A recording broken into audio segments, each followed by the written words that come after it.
ये जो अपने वादों पर खड़ी रहे। देश भर में पूर्व, पश्चिम, उत्तर, दक्षिण में सब दिशाओं में प्रचार कर कर फिर से एक बार आज भोपाल आया हूं। देश भर में मोदी जी को तीसरी बार प्रधानमंत्री बनाने के लिए बहुत बड़ा उत्साह है और हर जगह पे वो प्रदर्शित हो रहा है। कांग्रेस के घोषणा पत्र आने के बाद भारतीय जनता पार्टी के प्रति लोगों का रुझान और बढ़ा है, क्योंकि कांग्रेस ने अपने घोषणा पत्र में अपीसमेंट की उनकी पुरानी आदत को फिर से एक बार रिपीट किया है। कांग्रेस के घोषणा पत्र में पर्सनल लॉ को हम आगे बढ़ाएंगे, ये बात की है। मैं राहुल गांधी जी को पूछना चाहता हूं, पर्सनल लॉ को आप आगे बढ़ाएंगे तो क्या ये देश अब शरिया के आधार पर चलेगा? किस प्रकार का पंथ निरपेक्ष संविधान आप इस देश में चाहते हैं? हमारा संविधान पंथ निरपेक्ष है। देश के कानून धर्म के आधार पर नहीं बन सकते। भारतीय जनता पार्टी ने अपने घोषणा पत्र में स्पष्टता के साथ कहा है, हम यूनिफॉर्म सिविल कोड को लाएंगे। सभी पंथ मजहब के लोगों के लिए एक ही कानून होगा। हमने ट्रिपल तलाक समाप्त किया है, यूसीसी की शुरुआत की है, उसको हम आगे बढ़ाएंगे। राहुल गांधी जी पर्सनल लॉ की बात करते हैं, वो देश को खंड खंड तोड़ने की बात है। और शरिया के आधार पर क्या देश चलेगा? किसी एक धर्म के कानून के आधार पर यह देश नहीं चल सकता। ये देश में पर्सनल लॉ नहीं चल सकते। ये भारतीय जनता पार्टी का फर्म बिलीफ है। मोदी जी ने जो गरीब कल्याण के काम किए हैं, उसके कारण गरीबों में मतदान का बहुत उत्साह है। दलित, आदिवासी, पिछड़ा समाज और गांव के गरीब, सभी वर्ग के गरीब बहुत उत्साह के साथ मोदी जी के लिए वोटिंग कर रहे हैं।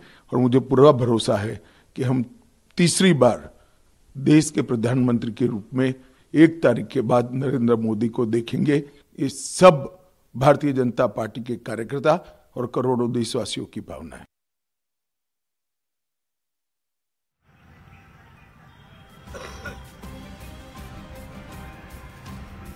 सिंह के 15 साल पुराने बयान को निकालकर उस पर प्रतिक्रिया दे रहे थे कि किस तरह तुष्टीकरण की राजनीति कांग्रेस करती है। और साथ ही साथ उन्होंने कहा कि जो दूसरे फेज का मतदान हो रहा है, उसके लिए उन्होंने लोगों से अपील की है कि वो घरों से बाहर निकले, अपने मतदान का प्रयोग करें। उत्तर प्रदेश के 8 सीटों पर 91 प्रत्याशी हैं और आज यहां पर 8 सीटों पर जबरदस्त घमासान देखने को मिल रहा है।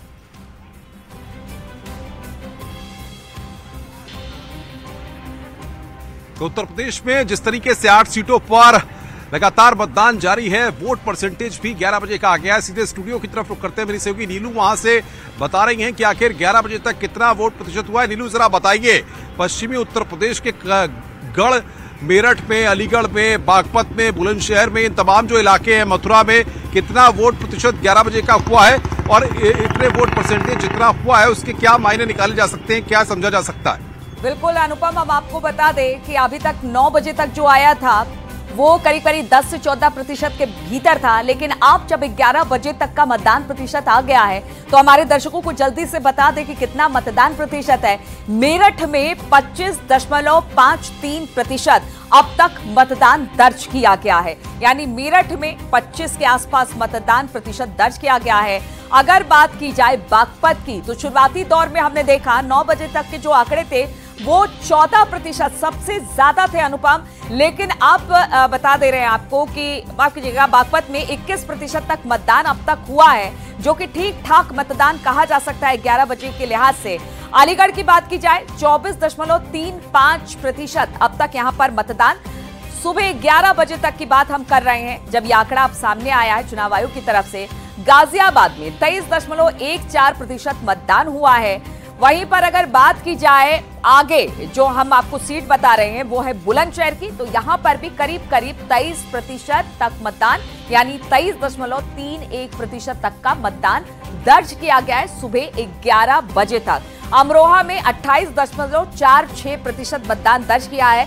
देखिए 9 बजे तक का जो आंकड़ा आया था 14% तक था, और अभी सबसे ज्यादा अगर अभी जो मतदान का प्रतिशत रहा है वो अभी तक अमरोहा का ही रहा है। अनुपम। बिल्कुल नीलू, बहुत महत्वपूर्ण जानकारी दी आपने।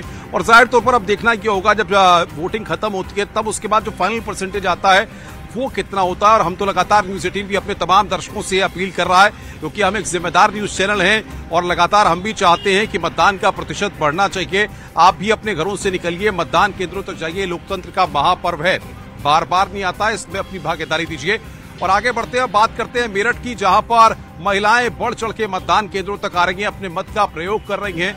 पूरा जोश और उत्साह दिखाई दे रहा है। शिक्षा, स्वास्थ्य, रोजगार, इन तमाम मसलों पर महिलाएं बढ़ चढ़ के घरों से निकलकर मतदान केंद्रों पर आकर के अपने मत का प्रयोग कर रही हैं।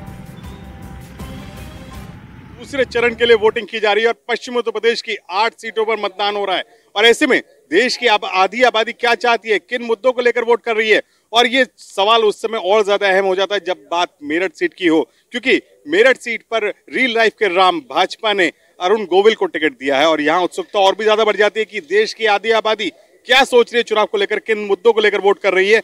ये बताएं, किन मुद्दों को लेकर वोट कर रही हो आप? देश की सुरक्षा के लिए सबसे पहले, अगर देश ही सुरक्षित नहीं है तो कुछ नहीं हो पाएगा। फिर उसके बाद नारी शक्ति के लिए, हम रात को 12 बजे भी निकलते हैं, बिल्कुल सुरक्षित निकलते हैं। ठीक, अब ये राम जो भी सांसद बने हमारे, वो हमारी नारी शक्ति हो, चिकित्सा हो, बहुत सारी चीजें हैं, वो बस सुरक्षा हो सभी की, पूरे देश की। बच्चों को शिक्षित करे, चिकित्सा उपलब्ध कराए, कैसा सांसद होना चाहिए आपका जिसके लिए आप वोट डालने आएंगे? सबसे पहले नारी की सुरक्षा हो, लड़कियां कहीं भी नहीं जा सकती हैं आधी रात में या शाम को, और चिकित्सा के लिए, शिक्षा के लिए और घर के बजट के लिए। अच्छा, घर के बजट के लिए बड़ा अहम मुद्दा है कि महंगाई की मार जो है वो चारों तरफ है, और ऐसे में घर का बजट नारी को बहुत अपील करता है। ये बताएं, घर का बजट, महंगाई तो जरूर है, लेकिन किस तरह की सरकार आप चुनना चाहती हैं? जो हमारे घर के बजट को सुरक्षित रखे, बच्चों को सुरक्षित रखे, स्पेशली लड़कियों के लिए सुरक्षा बहुत ज़रूरी है। महिलाओं और लड़कियों के लिए सुरक्षा बहुत ज़रूरी है। तो लोकतंत्र के महापर्व का दूसरा चरण है। सबसे बड़े न्यूज चैनल पर, सबसे बड़े नेटवर्क पर यह सबसे बड़ी कवरेज लगातार ग्राउंड जीरो से जारी है। आप बने रहिए लगातार न्यूज़ 18 के साथ। सारा अपडेट हम इसी चैनल पर पूरे विश्लेषण के साथ आपको न्यूज़ 18 लगातार देगा। फिलहाल रुक रहे हैं यहाँ पर एक छोटे से ब्रेक के लिए।